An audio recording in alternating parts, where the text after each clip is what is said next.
Iran పై America Israel joint attack ప్రారంభించాయి. 30 ప్రాంతాలు target గా బాంబుల వర్షం కురిపించాయి. ముందస్తు భద్రతా చర్యల్లో భాగంగానే దాడికి దిగినట్లుగా ఇజ్రాయెల్ ప్రకటించింది. దేశ ప్రజలకు హెచ్చరికలు జారీ చేసింది. అత్యవసర పనుల కోసం మాత్రమే బయటకు రావాలని ఆదేశించింది. ఇరాన్ నుంచి తమకు ముప్పుందని, అందుకే ఈ దాడులు చేసినట్లు ప్రకటించింది ఇజ్రాయెల్.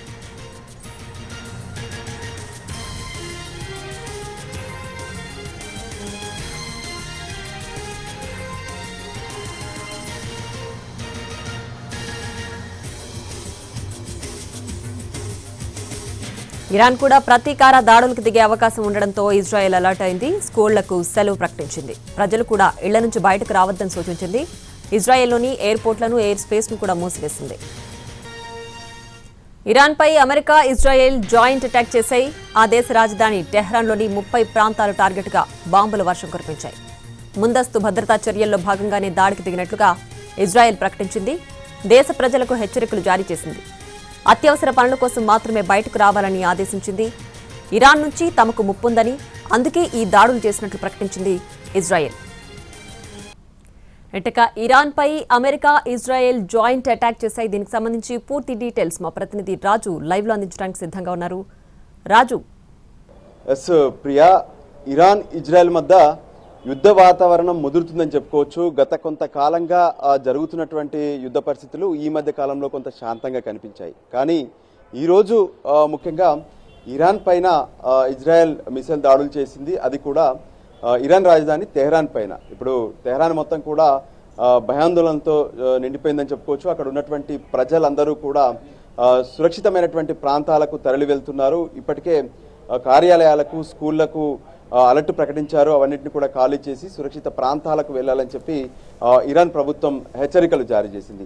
ఇక కీలకంగా చూస్తే అంటే ఈ ఇజ్రాయెల్ ఈ విషయంలో చేసినటువంటి ప్రకటనను గనక మనం పరిశీలిస్తే ఇది ప్రివెంటివ్ స్ట్రైక్ అంటూ ప్రకటన చేసింది ఇజ్రాయెల్. అంటే ఏదైతే ఇరాన్ తమ పైన ఒకవైపు దాడి చేసేందుకు సిద్ధమవుతుంది, దాన్ని ఎదుర్కోవడానికి మాత్రమే ఈ ప్రివెంటివ్ స్ట్రైక్ చేయాల్సి వచ్చిందని చెప్పి ఇజ్రాయెల్కి సంబంధించినటువంటి అధికార వర్గాలు స్పష్టం చేస్తున్నాయి. అయితే గత కొంతకాలంగా ఇక్కడ నెలకొన్నటువంటి పరిస్థితులను గనక మనం పరిశీలిస్తే ముఖ్యంగా ఇరాన్ అణు కార్యక్రమానికి శ్రీకారం చుట్టింది. సో ఇది ఖచ్చితంగా వెనక్కి తగ్గాలంటూ అగ్రరాజ్యమైనటువంటి అమెరికా ఎన్నోసార్లు ఇరాన్కు హెచ్చరికలు జారీ చేసింది. ఆ తర్వాత వాళ్ళతో ప్రత్యేకంగా మాట్లాడే ప్రయత్నం కూడా చేసింది. కానీ ఇరాన్ తగ్గడం లేదు. పైగా తాము అనుకున్నటువంటి ఈ అణు కార్యక్రమానికి పూర్తి స్థాయిలో సన్నద్ధమవుతున్నటువంటి హెచ్చరికలు కూడా జారీ చేసింది.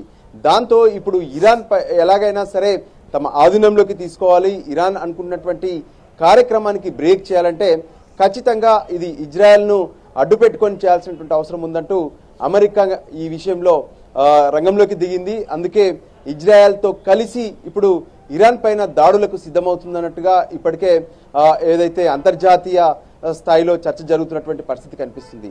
సో ఇప్పుడు ఈ రెండు దేశాల మధ్య యుద్ధ వాతావరణం కనుక పెరుగుతుంది అంటే ఎప్పుడైతే ఇజ్రాయెల్ ఇరాన్ పైన ప్రివెంటివ్ స్ట్రైక్ చేసిందో వెంటనే ఇజ్రాయెల్ కూడా తమ దేశంలో అలర్ట్ ప్రకటించింది. ఖచ్చితంగా ఇరాన్ నుంచి కూడా ప్రతిదాడులు ఉండే అవకాశం ఉంటుంది. సో ఇక్కడ ఉన్నటువంటి ఇజ్రాయెల్లో ఉన్నటువంటి ప్రజలు సైతం జాగ్రత్తగా ఉండాలి, సురక్షిత ప్రాంతాలకు వెళ్లాలంటూ కూడా ఇజ్రాయెల్ స్పష్టం చేసింది. దాంతో ఇప్పుడు రెండు దేశాల్లోనూ యుద్ధ వాతావరణం స్పష్టంగా కనిపిస్తుంది. సామాన్యులైతే తీవ్ర ఇబ్బందులకు గురయ్యే అవకాశం కనిపిస్తుంది. దాంతో సురక్షిత ప్రాంతాలకు తరలి వెళ్లేందుకు, తల దాచుకునేందుకు కూడా పెద్ద ఎత్తున వాళ్ళ ప్రయత్నాలు ముమ్మరమయ్యాయి. అయితే ఈ రెండు దేశాల మధ్య జరుగుతున్నటువంటి ఈ యుద్ధం కావచ్చు, ఈ యుద్ధ పరిస్థితులు ఇది ప్రపంచాన్ని మొత్తం కూడా ప్రభావితం చేసే అవకాశం కనిపిస్తుంది. ఎందుకంటే చమురును సరఫరా చేసేటటువంటి దేశాలుగా ఉన్నాయి. సో అక్కడ యుద్ధం ప్రారంభమవుతే ఖచ్చితంగా ఇది వివిధ దేశాలకు వెళ్ళేటటువంటి చమురు ఎగుమతుల పైన ప్రభావం పడుతుంది. దాంతో ఆర్థిక పరమైనటువంటి అంశాలపైన కూడా తీవ్ర రూపం దాల్చే అవకాశం కనిపిస్తుంది.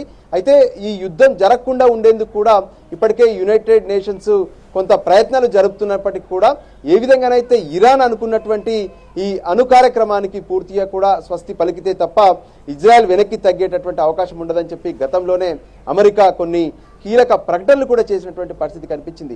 స్వయంగా ఇరాన్ను వెనక్కి తగ్గాలని చెప్పినప్పటికీ కూడా ఇరాన్ ఎట్టి పరిస్థితుల్లోనూ వెనక్కి తగ్గేది లేదు, తాము అనుకున్నటువంటి అణు కార్యక్రమాన్ని ముందుకు తీసుకెళ్తామని చెప్పి వాళ్ళు స్పష్టం చేశారు.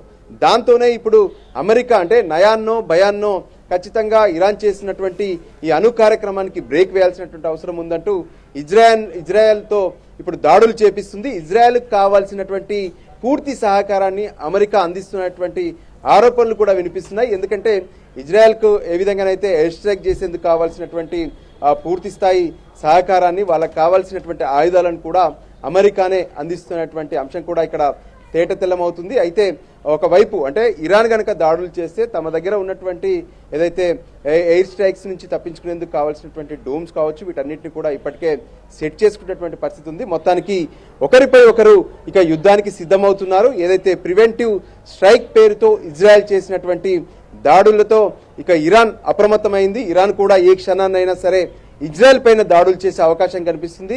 ఖచ్చితంగా ఈ రెండు దేశాల మధ్య యుద్ధం గనక పెరిగితే ఇది ప్రపంచ దేశాల్లో కూడా దీని ఎఫెక్ట్ అయితే స్పష్టంగా ఉండే అవకాశం కనిపిస్తుంది. ఎందుకంటే చమురు ఎగుమతి చేసేటటువంటి దేశాలుగా అక్కడి నుంచి ఇతర దేశాలకు వెళ్లాల్సి ఉంటుంది. సో దాని ప్రభావం పడుతుంది, చమురు ధరలు పెరిగే అవకాశం ఉంటుంది. దాంతోపాటు ఆర్థికపరమైనటువంటి అంశాల్లో కూడా దీని ప్రభావం ఎక్కువగా కనిపిస్తుందని చెప్పి ఇప్పటికే అంతర్జాతీయ నిపుణులందరూ కూడా విశ్లేషిస్తున్నటువంటి పరిస్థితి కనిపిస్తుంది.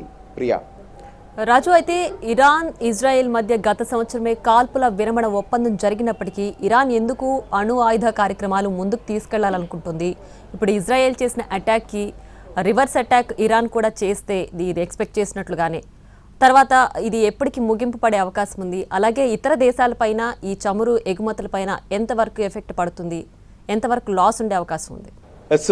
ఖచ్చితంగా ప్రియా, ఎందుకంటే ఎప్పుడైతే ఈ ఇరాన్ ఇజ్రాయెల్కి సంబంధించినటువంటి ఈ యుద్ధ పరిస్థితులు గతంలో తలెత్తినప్పుడే పెద్ద ఎత్తున గాజా పైన కావచ్చు, సిరియా పైన కూడా పెద్ద ఎత్తున దాడులు జరిగాయి. ఆ సమయంలోనే కొంత ఏదైతే యునైటెడ్ నేషన్స్ మధ్య జరిగినటువంటి ఒప్పందాల్లో భాగంగా కాల్పుల విరమణ అంశం పైన నిర్ణయం తీసుకున్నారు. అయినప్పటికీ కూడా ఇరాన్ అంటే దాడులు చేయకపోయినప్పటికీ కూడా అణు సంబంధించినటువంటి పరీక్షలు కావచ్చు, దానికి సంబంధించినటువంటి వాళ్ళ కార్యక్రమాన్ని ముందుకు తీసుకెళ్లేటటువంటి ప్రయత్నాలు కొనసాగుతూనే ఉన్నాయి. ఒకవేళ ఇరాన్ అణు విపణిని గనక వాళ్ళు సిద్ధం చేసుకుంటే ముందుగా ఎఫెక్ట్ అయ్యేది ఇజ్రాయెల్ గానే మారుతుంది. అందుకోసమే ఆ ఇజ్రాయెల్ పరిసర ప్రాంతాల్లోనే వాళ్ళ బార్డర్లోనే ఆ పరిస్థితులు కూడా ఉన్నాయి, ఆ అణు కేంద్రానికి సంబంధించినటువంటి పరిశోధనలు. సో ఈ నేపథ్యంలో మొదటి నుంచి కూడా ఈ కార్యక్రమం అనేది బ్రేక్ చేయాలి, అణు కార్యక్రమానికి ముందుకు వెళ్ళొద్దంటూ ఇజ్రాయెల్తో పాటు వివిధ దేశాలు సమాఖ్యగా ఇరాన్ పైన ఒత్తిడి తీసుకొచ్చాయి. అయినప్పటికీ కూడా ఇరాన్ అంటే దాడులు చేయమని చెప్పినప్పటికీ దాడులు చేయకుండా